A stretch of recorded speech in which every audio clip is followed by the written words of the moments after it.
así: la iglesia que está en Babilonia, elegida juntamente con vosotros, y Marcos, mi hijo, os saludan. Saludaos unos a otros con ósculo de amor. Paz sea con todos vosotros los que estáis en Jesucristo. Amén.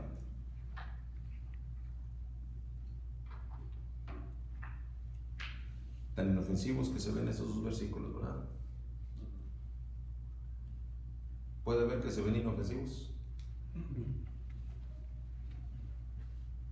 Voy a invitarles a que todos leamos juntos el versículo 13. A una voz fuerte y clara. Déjenme oírles. Dice la palabra de Dios así: la iglesia que está en Babilonia, elegida juntamente con vosotros, y Marcos, mi hijo, os saluda. Una vez más.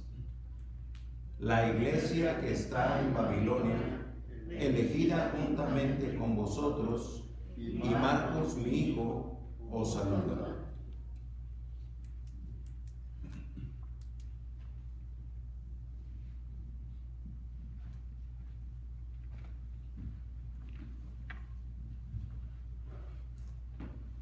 Elegida juntamente con vosotros. El versículo empieza con la expresión referencial a una institución divina, la iglesia que está en Babilonia. Y luego dice: elegida juntamente con vosotros, y Marcos, mi hijo, os saluda. El título de la meditación de esta tarde: elegida juntamente con vosotros. Es amplia y es intimidantemente inmensa la dimensión de las declaraciones que el escritor sagrado escribe en estos últimos versículos de su carta a los elegidos, a los justificados, a los santificados, a los redimidos y benditos elegidos del Todopoderoso para vida eterna. A la hora de asimilar la doble distinción que el apóstol hace para anunciar el saludo que ahora está enviando, y digo que es de doble distinción porque ya antes fue referida a título personal, a título individual, refiriéndose a los elegidos, pero ahora esa doble distinción, según nuestro texto en esta tarde, se extiende a la institucionalidad, a la iglesia elegida. Esta mención bien puede abrir la puerta a un abordaje amplio y profundo a la eclesiología, rama de la teología sistemática que se ocupa del estudio de la iglesia. Elegida juntamente con vosotros. Una costumbre secular o social que contempla las más elementales cortesías a la hora de enviar o recibir una invitación o algún evento importante o de suma trascendencia, consiste en hacer extensiva la atención, la consideración y las muestras de respeto, siempre añadiendo al nombre del destinatario, al cónyuge, señor y señora, o al acompañante, o inclusive a la familia. Yo estoy seguro que todos ustedes, por cierto, hoy se les entregó una invitación a algunos de ustedes a la fiesta del cumpleaños de mi nieto, y dice por lo regular familia, y viene el apellido o los apellidos, o bien viene el nombre de usted como cabeza de familia y después de dice y familia, ¿cierto? Es una costumbre a la que me estoy refiriendo aquí. Me voy a permitir, no sin advertirles, que este atrevimiento lo hago solo como referencia relativa. Y vuelvo a ponerle ahí asterisco. Este atrevimiento lo hago solo como referencia relativa, no absoluta, de un hecho, a una realidad científicamente comprobada. Y es con relación a la tesis de un reconocido psicólogo de apellido Maslow, que se hizo famoso a partir de su publicación conocida como la pirámide jerárquica de Maslow. En este modelo gráfico que aparece como un triángulo, Maslow cita y clasifica las necesidades fundamentales o elementales del hombre como especie. Y Maslow las clasifica como necesidades de crecimiento y trascendencia, necesidades psicológicas y necesidades físicas. Estoy dentro de un paréntesis que empezó con lo que les dije, es un atrevimiento. ¿Ok? Es en la segunda clasificación que podemos encontrar la necesidad de alta estima, prestigio, reputación y realización. La necesidad de afectos y pertenencia, identificación y relación amistosa.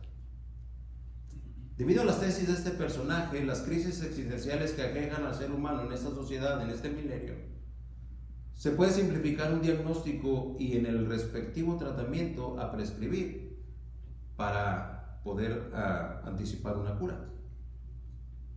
Cierro el paréntesis.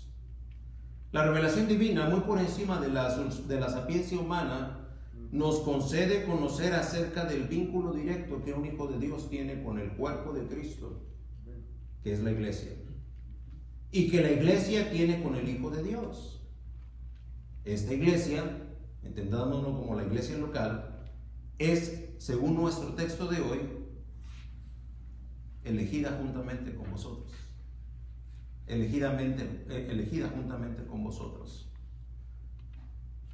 Y es importante que nosotros entendamos que a la hora de que Pedro se despide, hace referencia a aquella iglesia donde él está y de donde están viendo esta carta, aquellos que están siendo perseguidos, enviándoles un saludo a quienes probablemente no tienen iglesia, pues están huyendo por su vida. Pero hace referencia a esta iglesia y a esta iglesia le pone el adjetivo calificativo de ser una iglesia elegida juntamente con vosotros. Si nosotros hacemos una pequeña pausa y tomamos algo del concepto de la sapiencia del hombre que les mencioné ahorita, encontraremos que una presunta necesidad psicológica se ve suplida cuando habla de necesidad de pertenencia.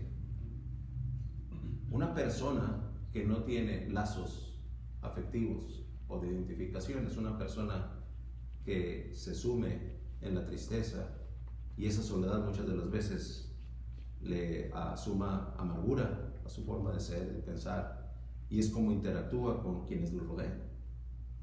Pero si esa necesidad, esa conexión, esa pertenencia se da, entonces el resultado en aquella persona, en el interior de aquella persona, cambia sustancialmente.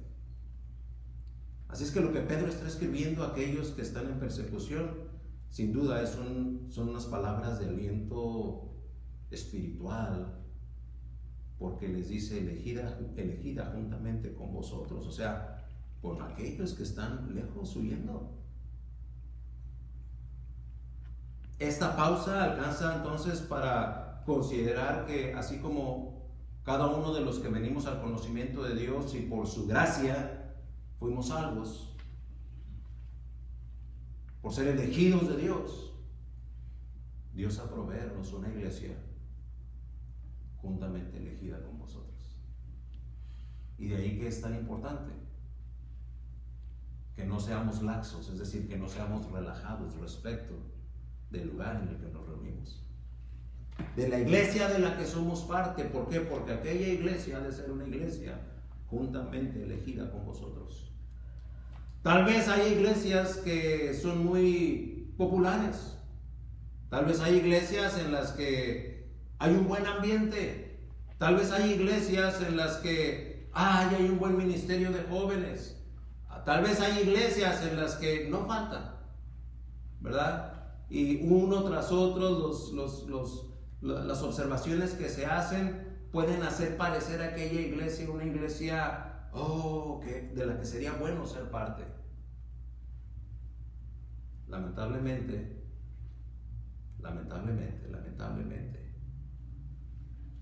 la corriente denominacional arrolla y deja los aspectos doctrinales al margen o en una situación secundaria respecto de lo que la iglesia debe ser. Y de ahí que el elegido de Dios abrace el compromiso de siempre ser parte de una iglesia que sea elegida juntamente con vosotros.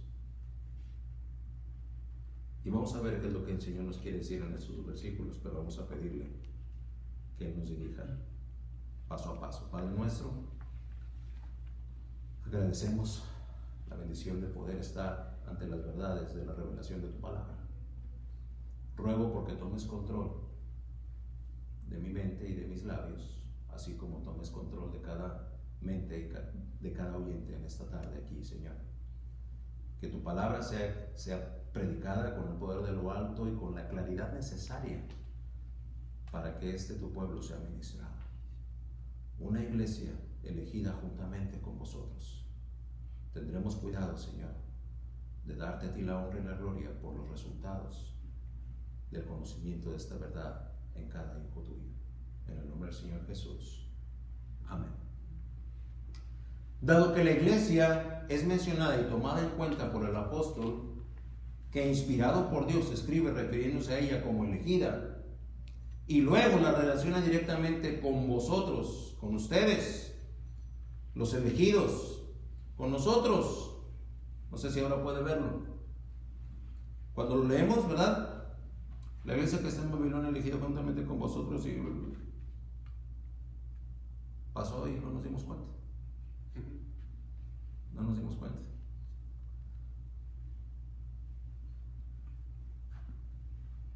¿Ahora puede verlo? ¿Sí? Se lo está revelando Dios. Entonces, y solo entonces, no haremos mal en asomarnos, aunque sea así muy por encimita, muy a vuelo de pájaro, para notar algunos aspectos muy básicos del origen de la iglesia como institución divina. La primera vez que se usa la palabra iglesia en la Biblia es usada nada más y nada menos que por el Señor Jesucristo, por el Maestro. Es decir, en todo el Nuevo Testamento,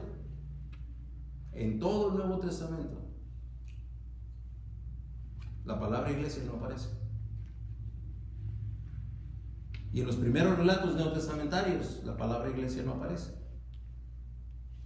Es hasta Mateo 16, versículos del 16 al 18, que en los labios del Maestro, por primera vez en la revelación de la palabra de Dios, la palabra iglesia se menciona. Respondiendo Simón Pedro dijo: tú eres el Cristo, el Hijo del Dios viviente. Entonces le respondió Jesús: bienaventurado eres, Simón, hijo de Jonás, porque no te lo reveló carne ni sangre, sino mi Padre que está en los cielos. Y yo también te digo que tú eres Pedro, y sobre esta roca edificaré mi iglesia, y las puertas del Hades no prevalecerán contra ella. La primera vez que aparece la palabra iglesia en la Biblia, esa palabra es pronunciada por el Maestro. En ese encuentro con Pedro, en donde él les había preguntado: ¿y vosotros quién decís que sois? Y está ahí el diálogo entre los discípulos y el Maestro, y luego Pedro da la respuesta y dice: Dios te lo reveló. Bienaventurados sois, le dice, porque eso no te lo reveló carne y sangre, sino que mi Padre que está en los cielos.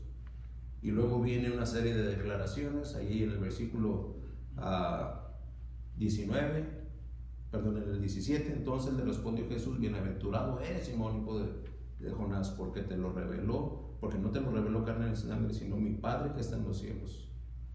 Y yo también digo que tú eres Pedro.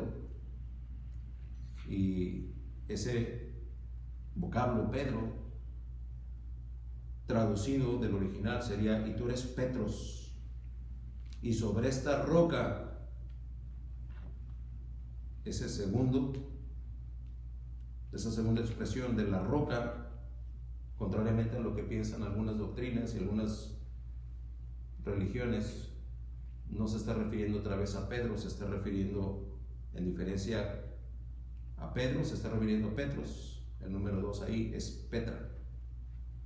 Y sobre esta Petra, en otras palabras, sigue diciendo: edificaré mi iglesia. El número 1 se refiere a Pedro, y número 2 se refiere a roca. ¿Cuál es la roca? Para referirse a Dios, para referirse a Cristo. La roca que es más alta que yo, según Salmo 61:2. Él es la roca cuya obra es perfecta, Dios de verdad, según Deuteronomio 32:4. Nuestra roca, Deuteronomio 32:31. La roca de mi corazón, Salmo 73:26, etcétera, etcétera. Y ahí aparece muchas veces la expresión la roca para referirse a Cristo, para referirse a Dios. Y les decía, es un asomo breve a la eclesiología, una parte de la teología sistemática que se tiene que estudiar para conocer un poquito de la iglesia. Entonces, esta no es una Biblia, hermano, este es un libro de teología sistemática. El autor es Carl Louis Schaeffer. Nada más doctrinalmente correcto que este varón de Dios. Ni siquiera es un comentario, sino que es un tratado de estudio. Y como está bastante amplio el parrafito que le quiero compartir, me iba a tomar mucho escribirlo aquí. Me dije, mejor me llevo el libro y se los comparto directamente del libro, ¿verdad? Dice Schaeffer en este tratado de eclesiología: generalmente cuando un término bíblico tiene más de un significado, su primer uso en el texto sagrado será el significado más importante. Este pensamiento se sostiene por lo menos en el caso de la palabra iglesia. Si se repitiera la frase y se enfatizara diferentes palabras cada vez, se notaría la contribución que tiene cada palabra a toda la frase. Cuando la fuerza de la voz se pone sobre el pronombre yo, se indica que toda la resolución y la obra pertenece solo a Cristo. Y os está refiriendo a la porción de la palabra que les acabo de compartir, en donde Cristo dice, ¿verdad? Yo voy a edificar la iglesia. Él es quien está llamando hacia sí mismo. Está salvando y está perfeccionando esta compañía específica. Cuando se enfatiza el tiempo futuro del verbo, el aspecto profético se hace prominente para hacer conocer al lector que la iglesia no existía en el momento en que Cristo estaba hablando, pero que sería una realidad en el futuro. Sería una realidad en el futuro. Este es un aspecto con grado de dificultad para discernir la verdad para aquellos que enseñan que la iglesia ha existido a través del periodo que cubre el Antiguo Testamento o cualquier parte de él. Nada, sino esclavitud a la tradición, en su mayor parte de orden romano, puede ser la responsable de tal conclusión errada. Cuando el énfasis es puesto sobre el verbo edificaré, se presenta una verdad muy importante sobre la manera en que la compañía será completada. La palabra edificar sugiere un proceso de espacio y de larga duración, y así se ha comprobado que lo es. El hecho de que la iglesia se está edificando es una traducción literal de Efesios 2:20, Efesios 3:6 y otras cuantas anotaciones. Así es que cuando decimos elegida juntamente, elegida juntamente con vosotros, estamos encontrando una relación cercana. Es un bien terrenal para el elegido de Dios, la iglesia. Es un bien de alto valor espiritual, ser y pertenecer a la iglesia elegida juntamente con vosotros. Dios hace de los suyos y de su cuerpo, la iglesia, uno. Somos una simbiosis espiritual de trascendencia eterna. Y hermano Garza ya sacó otra palabra rara, simbiosis. ¿Qué es eso de simbiosis? ¿Verdad? Bueno, es la asociación de dos o más organismos, individuos o entidades, en la que ambos o todos asociados obtienen beneficios de la vida en común. Miembros que asociados se benefician entre sí unos de otros. Y mire, esta declaración es importante que la entendamos, porque habemos todavía creyentes que suponemos que vamos a ir a la iglesia siempre y cuando la iglesia nos pueda beneficiar, sin entender que el propósito de la iglesia es para que nos beneficiemos unos de otros. Y su recelo por participar y estar en cada servicio puede estar limitado a la manera de pensar de que no, ahora no me siento con mucho deseo de estar ahí. Y estoy pensando nada más en primera persona. Sin saber que su pura presencia ahí puede ser simbiótica, es decir, puede ser de beneficio a otros que están alrededor de usted. Y entonces usted está cumpliendo el propósito divino de la iglesia. Por eso decimos, hace del creyente y de la iglesia uno.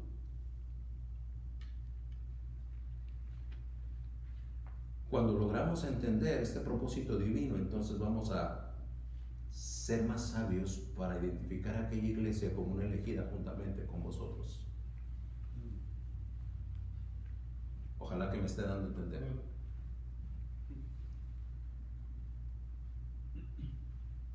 Ya pudimos ver que la palabra iglesia no aparece cronológicamente en la revelación de Dios para el hombre antes de que Cristo la mencionase en Mateo 16. No hay ninguna mención antiguo testamentaria. Por consecuencia, hoy podemos aprender que el pueblo de Israel no debe ser ni considerado, ni identificado, ni acomodado indiscriminadamente en cuanto a interpretación hermenéutica como la iglesia.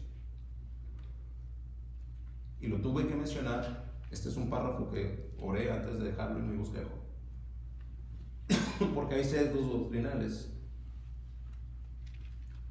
que cargan de responsabilidades de manera errada al creyente de la iglesia con respecto a conductas del pueblo de Israel,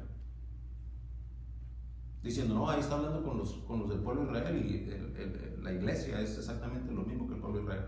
Hay algunos parámetros de interpretación en donde puede aterrizar y hacer comparativa la iglesia con el pueblo de Israel, pero no se puede hacer indiscriminadamente, es decir, en cada pasaje que aparece tendrá que hacerse mucho estudio detrás de, para entonces decir, bueno, esto aplica.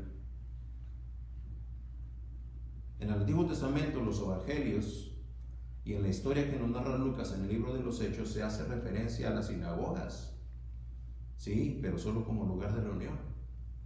Jesús irrumpe desde la eternidad para, durante su ministerio, fundar la iglesia.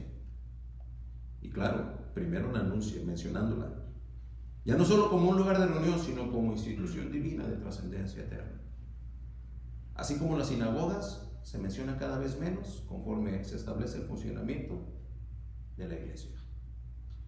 Y entonces encontraremos que cuando Pablo entonces empieza su obra evangelística, sí, llega a las sinagogas, pero después de estar en esas sinagogas deja una iglesia.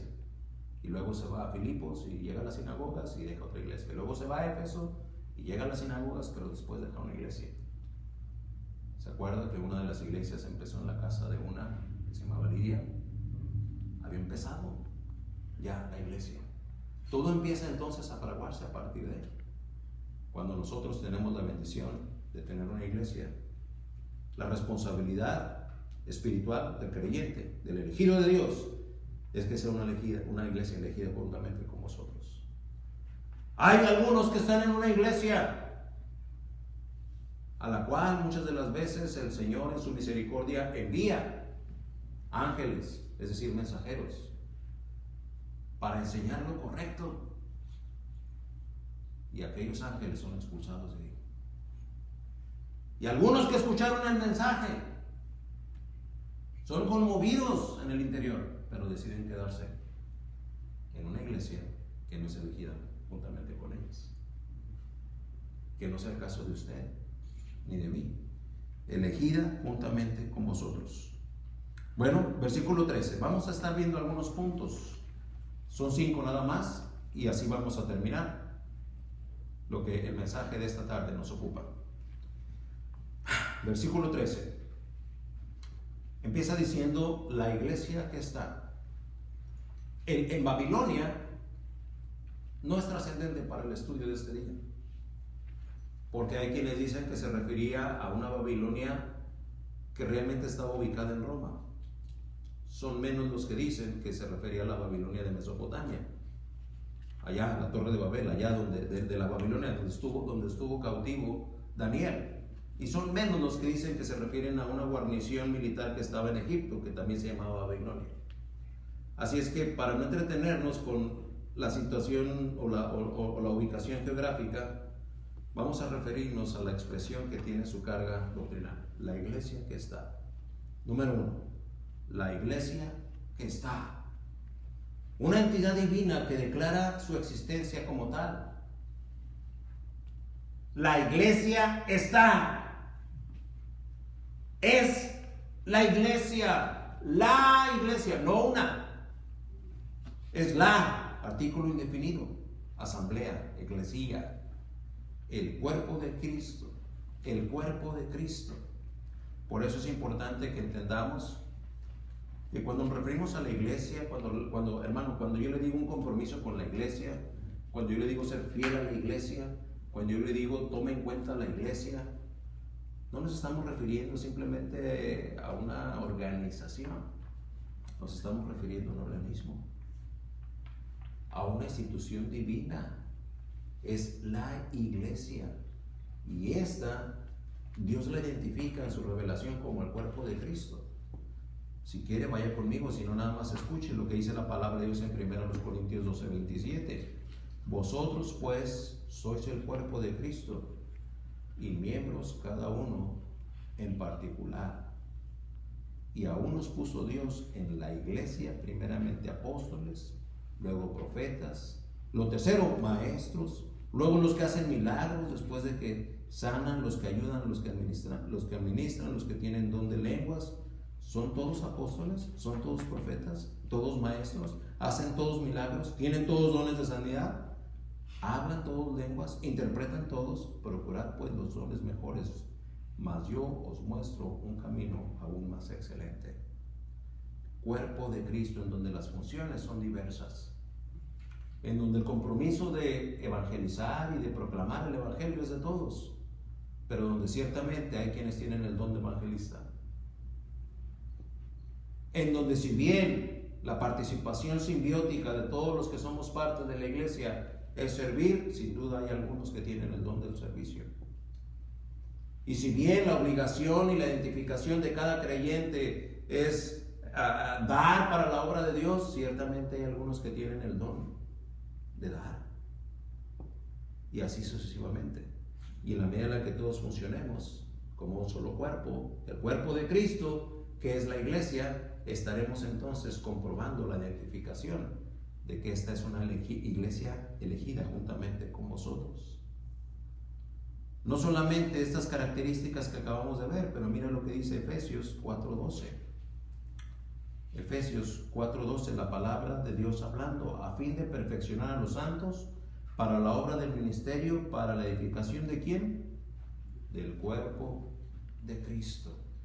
Una iglesia elegida juntamente con nosotros es una iglesia que se edifica a sí misma, unos a otros. De ahí que tengas tú el compromiso delante de Dios de cuidar tus posturas o tus declaraciones egocéntricas. Yo no participo ahí porque eso no me gusta. Oh, ok, discúlpame. Creí que estabas pensando en la función simbiótica del cuerpo de Cristo, pero no estás pensando en lo que a ti te gusta, en lo que tú quieres y en lo que tú prefieres. Y como yo eso no lo prefiero, a mí ahí no me cuente, pastor. Ahí sí no, discúlpenme, pero lo que yo siento y mi necesidad es esto y esto y esto otro, y por eso ahí no me cuente. Déjame decirte, esa es una postura que demanda de ti mucha meditación, mucha oración delante de Dios. Porque eres miembro de un cuerpo. Y así como en un cuerpo humano, un órgano que falla hace que los demás fallen. Pregúntate si la función de la iglesia, que es una iglesia elegida juntamente con vosotros, no puede ser que esté fallando por causa de que tú eres un miembro que no cumple con su función.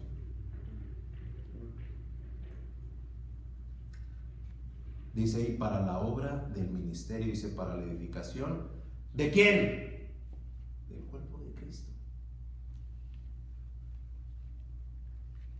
Quiere decir que si fallo, ¿a quién le estoy fallando? ¿Al hermano, a la hermana, al líder, al pastor? No, estás fallando a Cristo. ¿Puedes darte cuenta?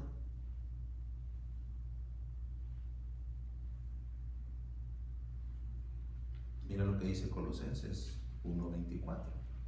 Estamos hablando de aspectos elementales a partir de que una iglesia, que la iglesia que está, es la que está mandando este saludo a los hermanos que están en tribulación. Dice la palabra de Dios en Colosenses 1:24: ahora me gozo en lo que padezco por vosotros y cumplo en mi carne lo que falta de las aflicciones de Cristo por su cuerpo, dice, que es la iglesia. Fíjate, al grado de sufrir. Y califica al apóstol Pablo como aflicciones. Y mira que fue afligido. Pero gloria al Señor que él hace referencia al cuerpo colectivo de cristianos, de hijos de Dios, que son el cuerpo de Cristo. A lo mejor pudo haber pensado en alguno de sus asistentes, o en alguna ancianita, alguna viuda que estaba empezando a venir a la iglesia, pero no hace ninguna mención personal, sino que su mención la hace institucional, al cuerpo de Cristo. Por si te queda alguna duda, termina las dos palabras últimas de ese Colosenses 1:24, dice que es la iglesia, que es la iglesia. Romanos 12:5, uno de los pasajes más conocidos, trascendentes y exhortativos de los que podemos echar mano. 12:5 de Romanos dice: si nosotros, siendo muchos, somos un cuerpo en Cristo, y todos, gloria al Señor, miembros los unos de los otros, de manera que teniendo diferentes dones según la gracia que nos es dada, mire, gloria al Señor.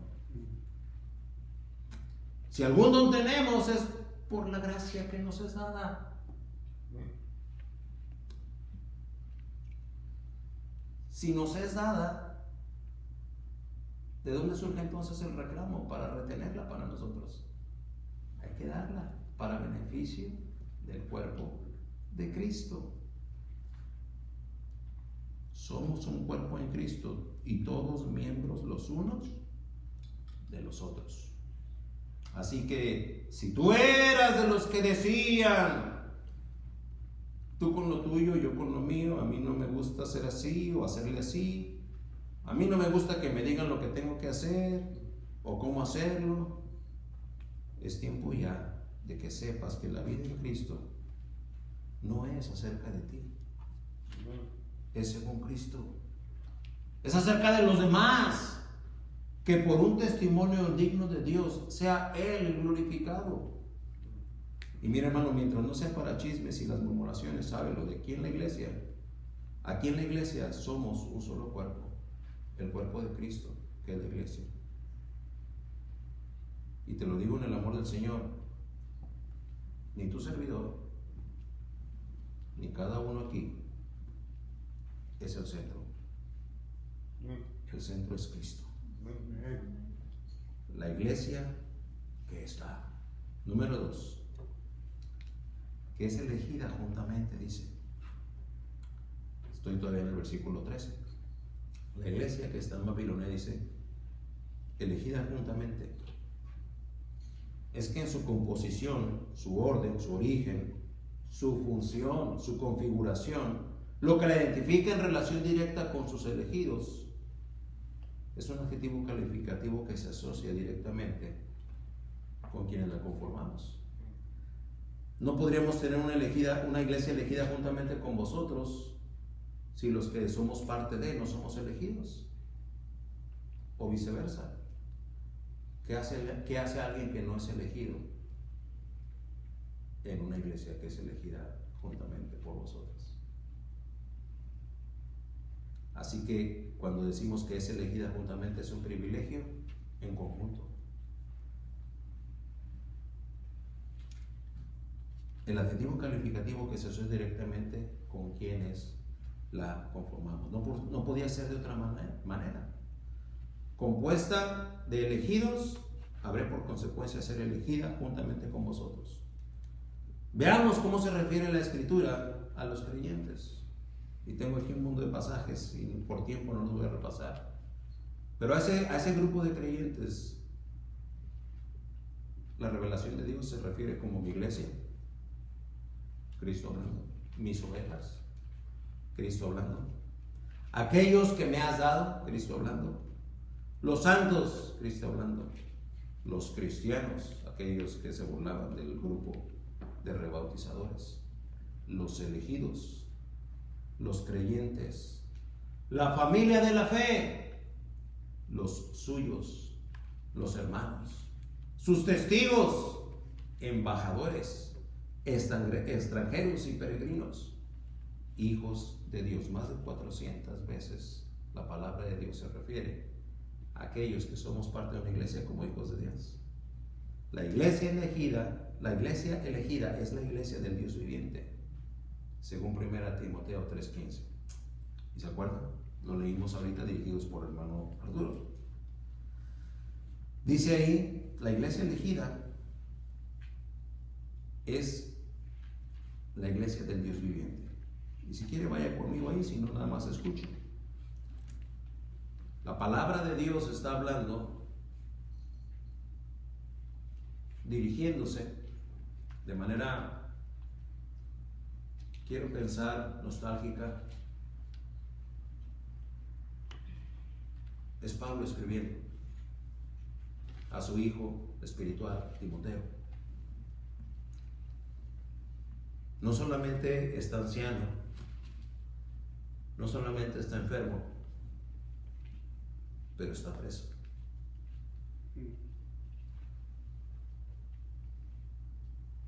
Y este 1 Timoteo 3 es un maestro que a distancia le está dando una clase de principios elementales a su alumno.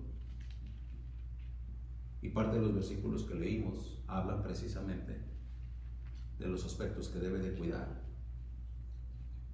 este futuro pastor.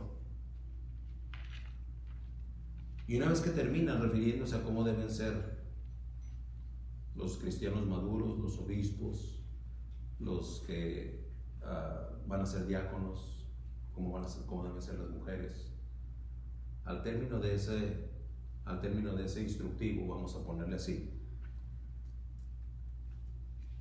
Pablo le escribe y le dice: ¿por qué te estuve dando todas estas instrucciones? Los comentaristas mencionan que Pablo tenía ya una certidumbre de que esta prisión no iba a salir con vida. Y de hecho se asume que muy probablemente antes del año de que escribió esta porción, Pablo fue sacrificado. En otras palabras, tenía un pronóstico acertado. Así es que estas palabras las podemos meditar con algo de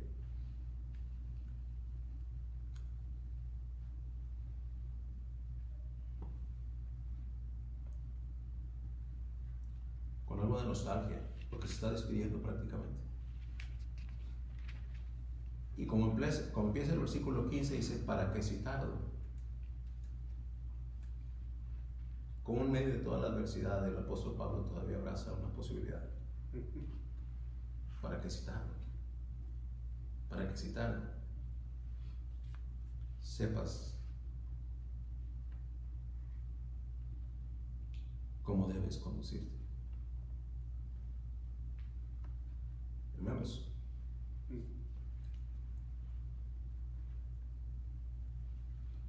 es que ni usted ni yo sabemos muchas veces cómo conducirnos. Adolecemos. Las referencias que tenemos son tal vez las de la iglesia tradicional de la que salimos un día. Algunas veces son de alguna otra denominación de la que yo fui parte. A veces de aquella iglesia en la que me la pasaba muy bien y aprendí a hacer las cosas así y quiero conducirme así. Pero la lista de sus versículos previos nos dice cómo debemos conducirnos. Así que es importante que entendamos que la descripción que hace en ese instructivo es con referencia a la iglesia del Dios viviente, no a la de la denominación popular, No la de la denominación amorosa, no la de la denominación dame la mano y mi hermano serás. No, es a la iglesia del Dios viviente. Además de las figuras que cita Pablo, columna y baluarte, para ilustrar lo que ha de ser la iglesia para el creyente. Y mire, se refiere a una columna. Quítele las columnas que sostienen este edificio y ¿qué queda? Ruina.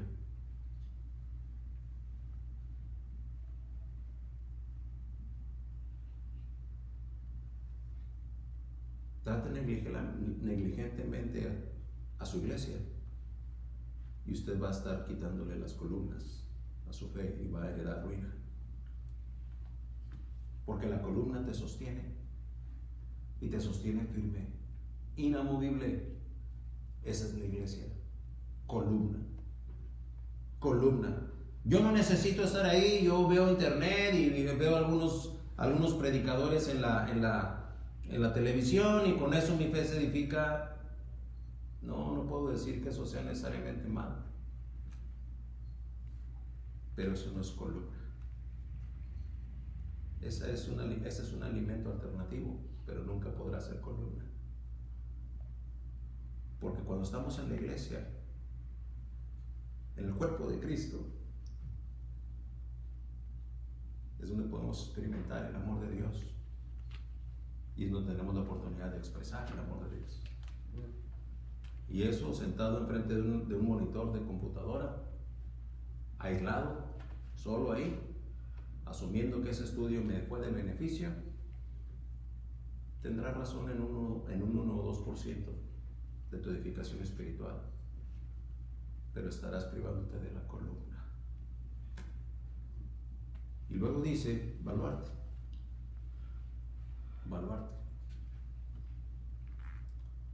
Ese muro de triple anchura que tenían los puertos, ¿verdad? Cuando el Señor me concedió estar ahí en Jope, puerto ahorita pegadito a Tel Aviv, y ustedes han visto las fotos, ¿verdad? Tel Aviv pegado a Jope, Jope pegado a Tel Aviv.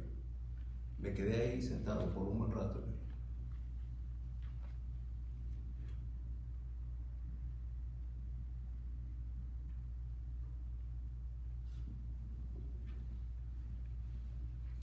En el baluarte del puerto de Jope.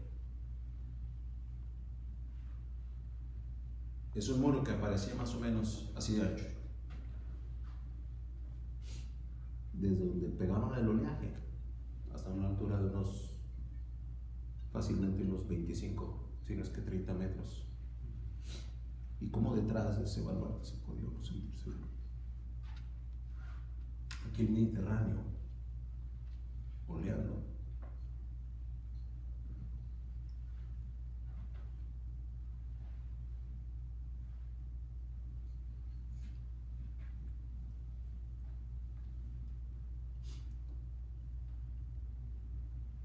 De manera que cuando Pablo dice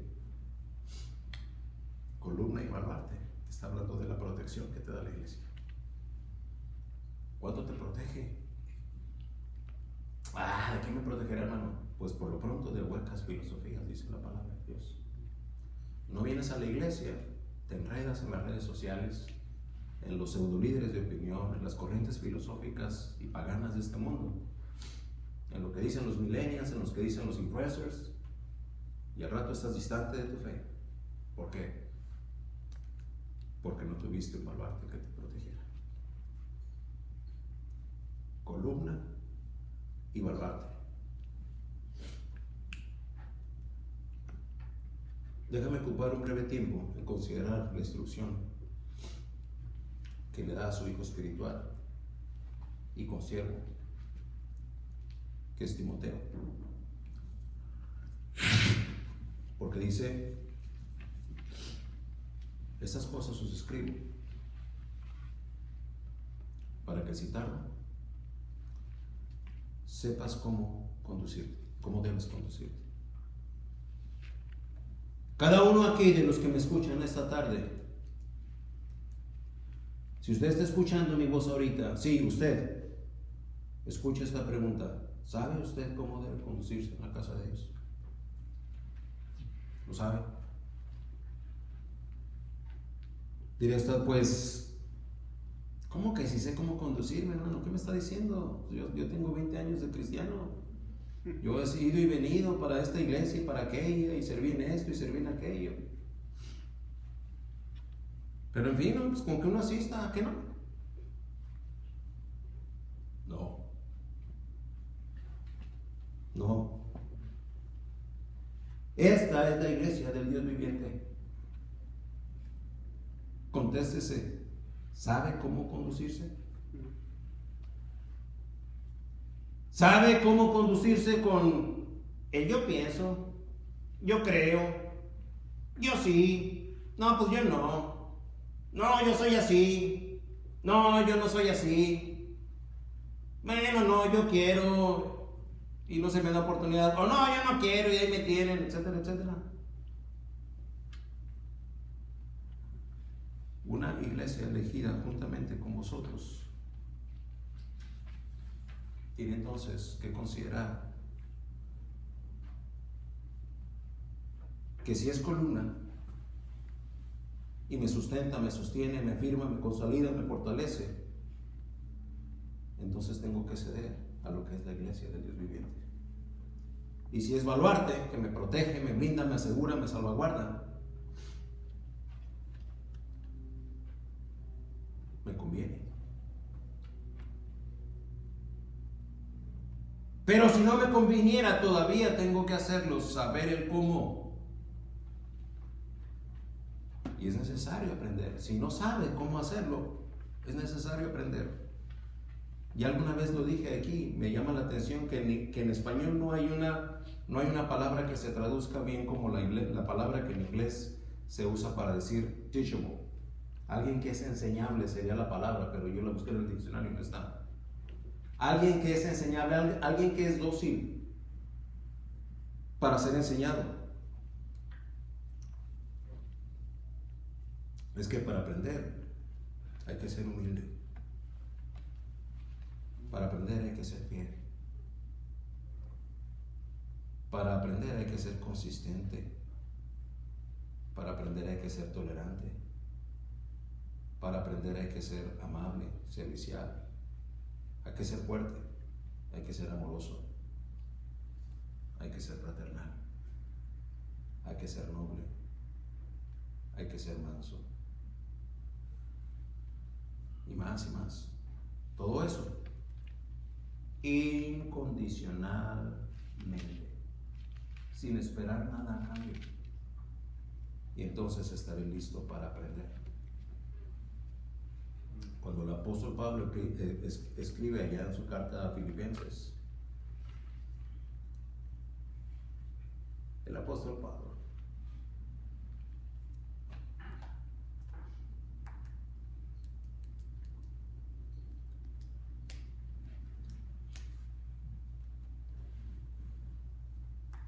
capítulo 4 a partir del versículo 15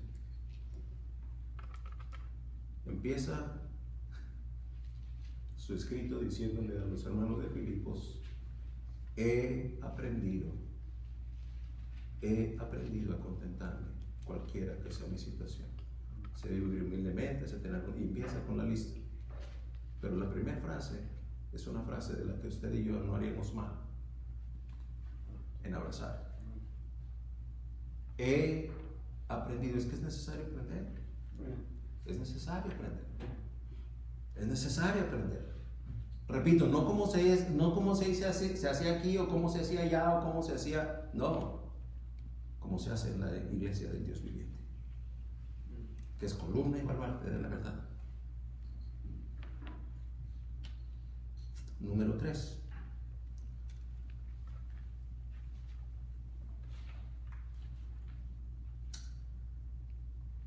La iglesia que está en Babilonia, dice el versículo 13, elegida juntamente con vosotros, dice, y Marcos, mi hijo, os saluda. Una relación espiritual. Número 3. Se refiere a Marcos como su hijo. Pedro está escribiendo y dice, mi hijo,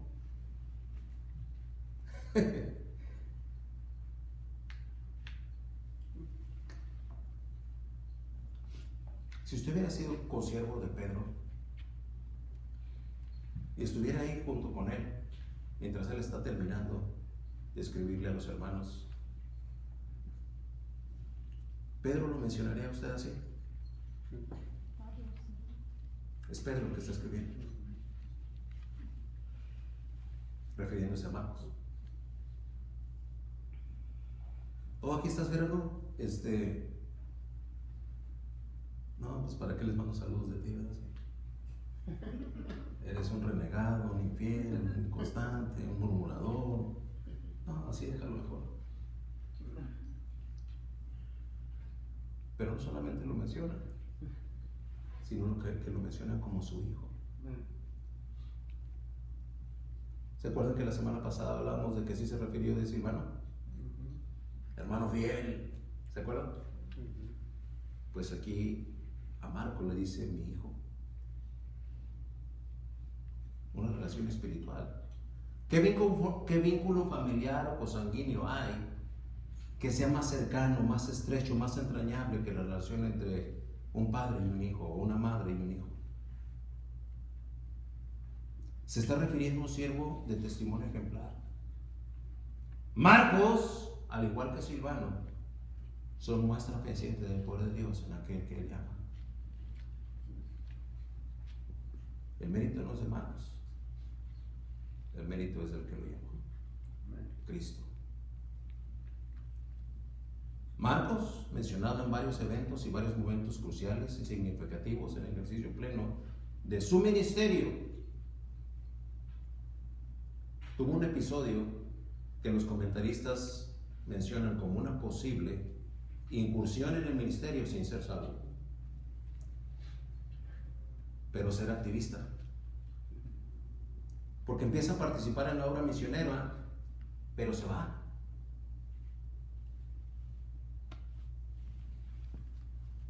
Pero luego regresa.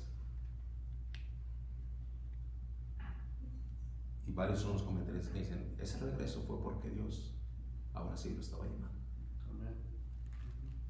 Y el testimonio de Marcos queda grabado en el evangelio que escribió, el segundo evangelio. Mateo, Marcos. Y sabe que lo escribe después de haber estado acompañando a Pedro. La primera carta de Pedro y el evangelio de Marcos se escribieron alrededor del año 63 después de Cristo. Es muy probable que Marcos estaba escribiendo, mientras Silvano escribía la carta de lo que le dictaba Pedro, muy probablemente Marcos estaba escribiendo su evangelio. Fue elegido para escribir uno de los 4 evangelios y se asume que fue entre el año 57 y el 63, cuando se sabe que Primera de Pedro se escribió en el 63. De los 4 evangelios, Marcos es el que se escribe después. Primero se escribe Mateo, pero Mateo es casi inmediato a la crucifixión de Cristo en el año 37. Luego Marcos se escribe entre el 57 y el 63. Lucas entre el 63 y el 68, y el más antiguo de los evangelios, Juan, entre el 85 y el 90. Juan Marcos.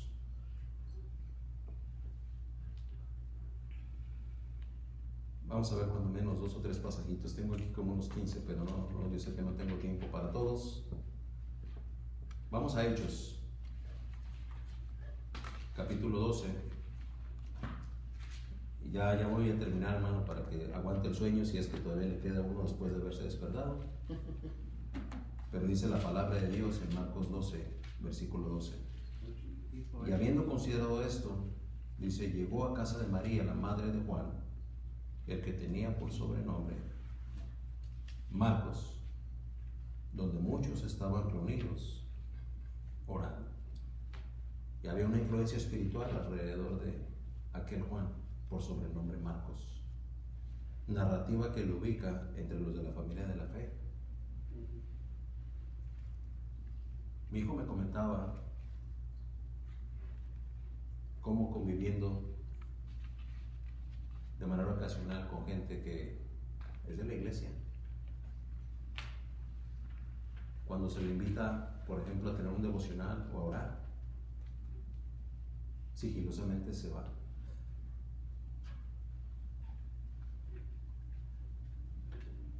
Hermano, que no sea usted uno de esos.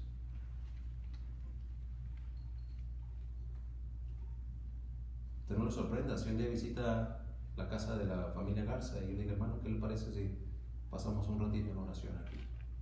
Ay, hermano, me acordé que tengo que... O mire, hermano, el proverbio de hoy día, ¿sabe? Me encontré este versículo.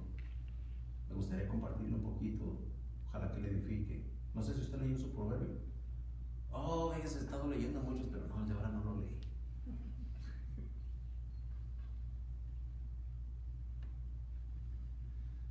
Ahí lo vemos involucrado. Mira lo que dice el versículo 13. Cuando llamó Pedro a la puerta del patio, salió a escuchar a una muchacha llamada Rode. Y luego dice,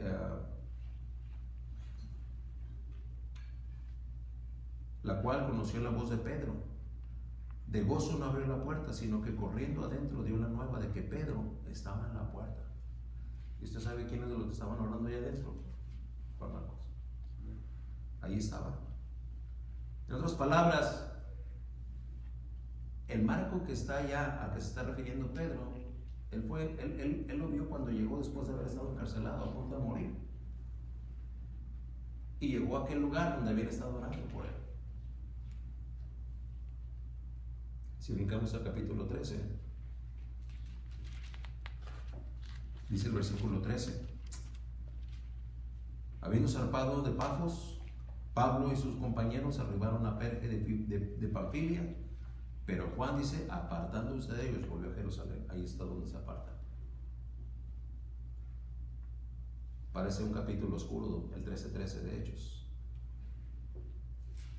Pero si brincamos al 15, versículo 35 en adelante, mire cómo aparece ahora el testimonio biográfico de este siervo de Dios.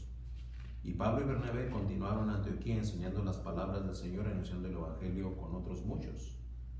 Después de algunos días, Pablo dijo a Bernabé, volvamos a visitar a los hermanos de todas las ciudades en que hemos anunciado la palabra del Señor, para ver cómo están. Dice, y Bernabé quería llevarse consigo a Juan. ¿A quién era Juan? El que tenía por sobrenombre Marcos. Y repito, hay muchas menciones. Pero así como lo podemos ver en medio de la familia de fe, yo le pregunto, ¿quiénes son sus mejores amistades? Si yo le pidiera que se pusiera de pie y me dijera el nombre de sus dos mejores amigos o sus dos mejores amigas,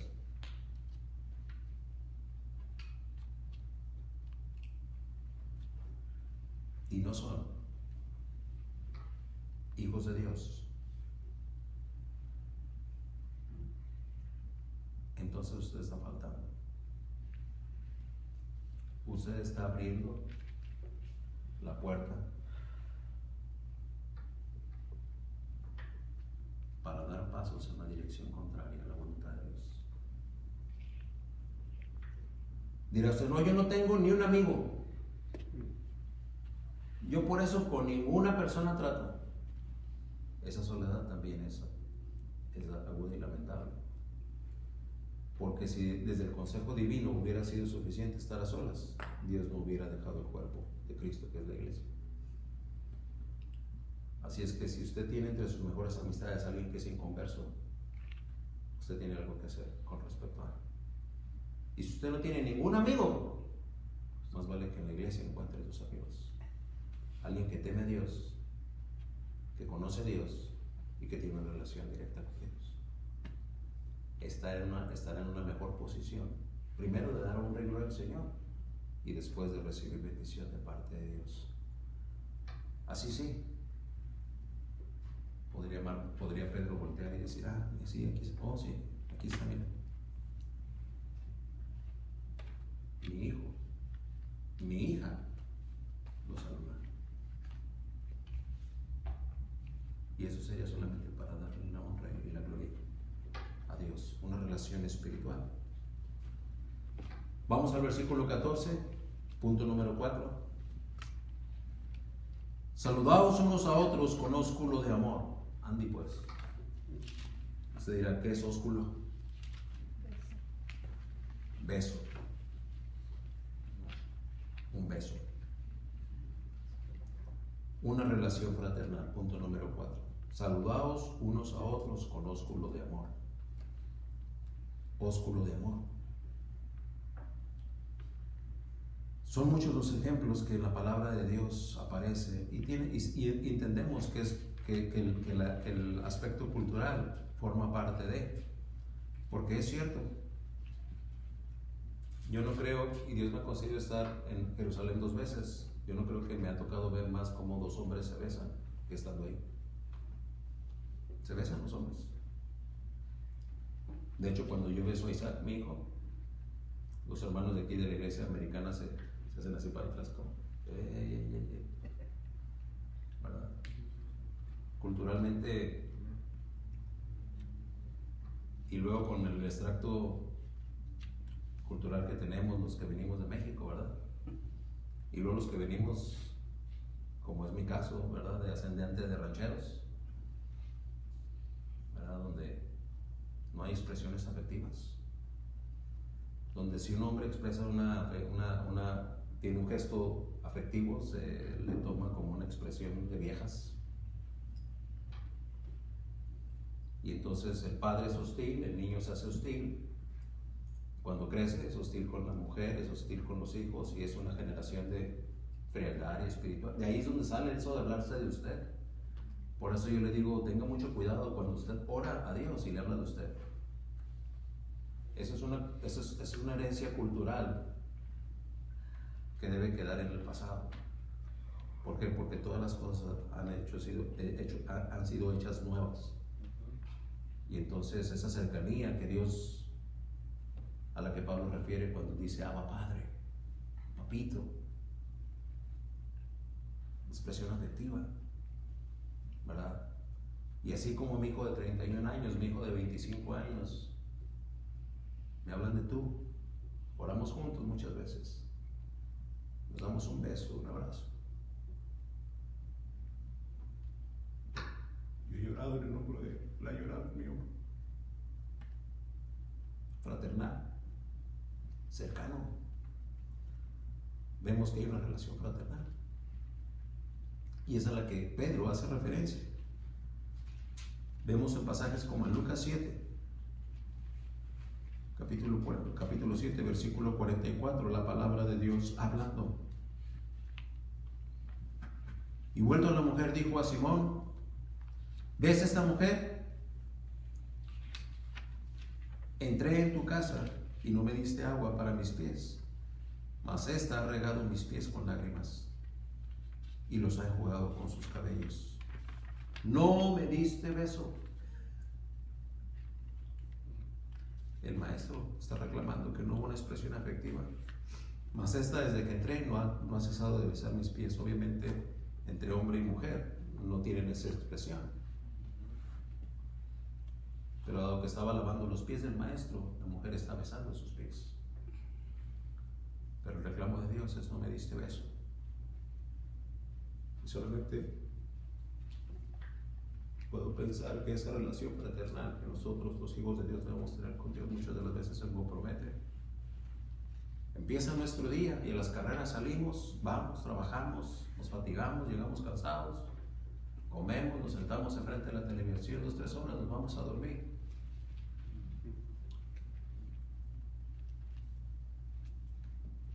Y ahí en un lugar está diciendo el Señor: no me diste beso.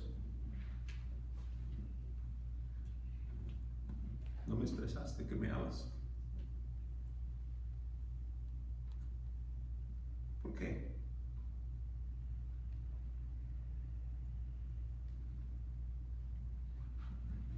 Hermano, queda en la Biblia, queda registrado que el Señor echó de menos. ¿Se acuerda ese versículo allá en Santiago? Sí, creo que es Santiago 1, donde dice que Él nos cela, nos desea, no nos necesita, pero Si tenemos ese gesto, Él se place. Y aquí le está diciendo, vine y no me besaste. Entré y no me diste de comer. Mira esta mujer, entré y aquí me está no para de besarme en los pies. ¿Tendremos a bien expresarle nuestro afecto, nuestro amor a Dios? ¿Tendremos a bien expresárselo así a los hermanos? Una relación fraternal. Pablo desprecia a los creyentes de Mileto. Miren nada más este otro versículo para pasar al punto número 5, Hechos 20. Otro cuadro bastante sentimental del ministerio de Pablo. Hechos 20, versículo 25. Y ahora, he aquí, yo sé que ninguno de todos vosotros, entre quienes he pasado predicando el reino de Dios, verá más mi rostro. Verá más mi rostro. Brinca al 35. En todos os he enseñado que trabajando así se debe ayudar a los necesitados y recordar las palabras del Señor Jesús, que dijo, más bienaventurado es dar que recibir. Cuando hubo dicho esas cosas, se puso de rodillas y oró con todos ellos. Entonces hubo un gran llanto de todos. Echándose el cuello de Pablo, lo besaba. Una relación fraternal.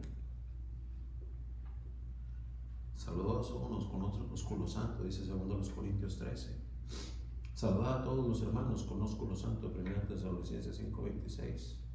Saludados los unos a los otros con ósculo santo, según Romanos 16.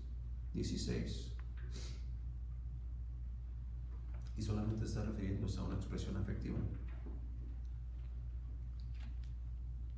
Número 5.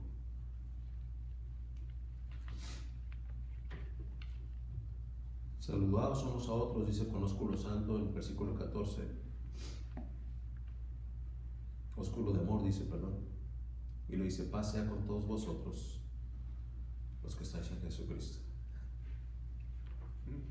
Está despidiendo el apóstol Pablo, el apóstol Pedro. Un deseo de paz asignado. ¿Por qué asignado? Ponga atención a lo que dice el texto. Paz sea con todos vosotros. Y luego que dice, los que estáis en Cristo. Ahí se cortan todos, ¿verdad?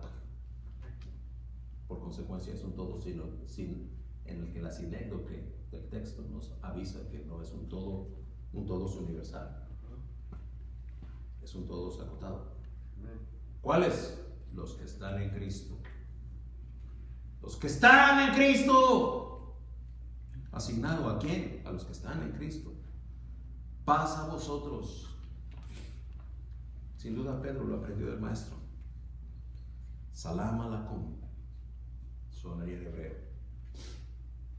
Hawalakim Absalam. Paz a vosotros. Salam alakum. Ha alakim salam. Paz sobre ti es la respuesta.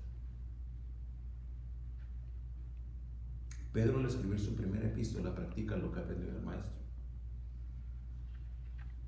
Lo aprendió del maestro. Sí, pues en esos 3 años que estuvo con el maestro debe haberle aprendido muchas cosas.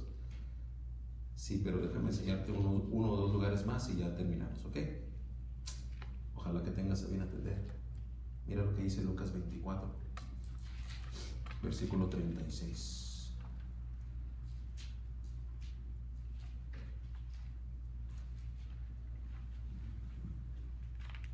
Cuando yo meditaba en este pasaje que les voy a compartir,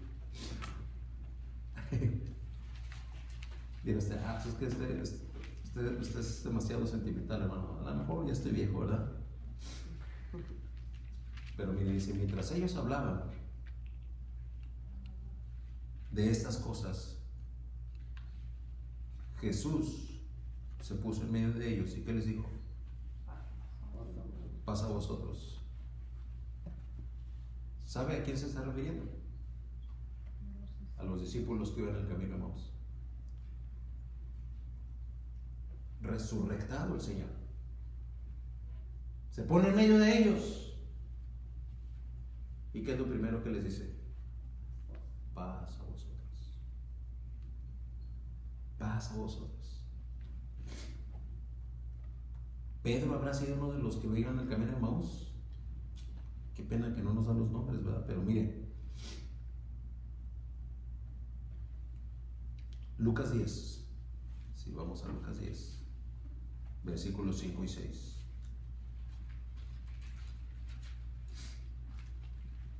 Y donde quiera que nos recibieren, salid de aquella ciudad y sacudid el polvo de vuestros pies en testimonio contra ellos. Y saliendo pasaban por todas las aldeas, anunciando el evangelio y sanando por todas partes.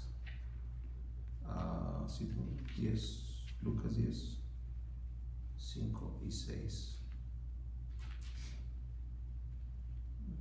No, estoy en el 9, perdón. Es 10, 5 y 6. En cualquier casa donde entréis, primeramente decir que paz sea a esta casa. Y si hubiera allí algún hijo de paz, los que están en Cristo, vuestra paz reposará sobre él, y si no, se volverá de vosotros. Así es que Pedro está escribiendo y está diciendo, ¿sabes qué? Paz a todos. No, los que están en Cristo. Los que están en Cristo. Príncipe de paz. Es como se refirió el profeta Isaías precisamente a Jesucristo. La paz es su sello garante de quien espera en su Salvador. Pablo lo cita allá en Filipenses 4:7. Y la paz de Dios, que sobrepasa todo entendimiento, guardará vuestros corazones y vuestros pensamientos en Cristo Jesús.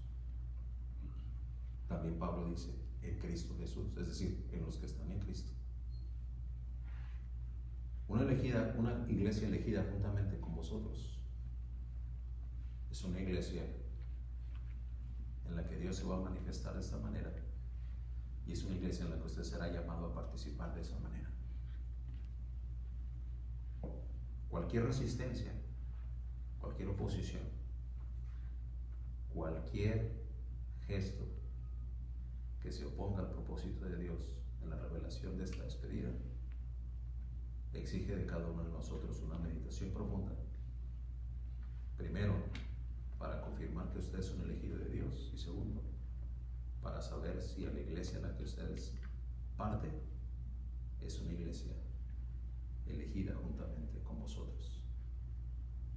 ¿Cómo va a responder a Dios? Eso ya no me corresponde a mí, y en sí no le corresponde a nadie excepto a usted y a Dios. Ojalá que su respuesta sea de acuerdo a su voluntad, de acuerdo a su revelación. Si lo hacemos así, estaremos haciendo bien. Dios les bendiga.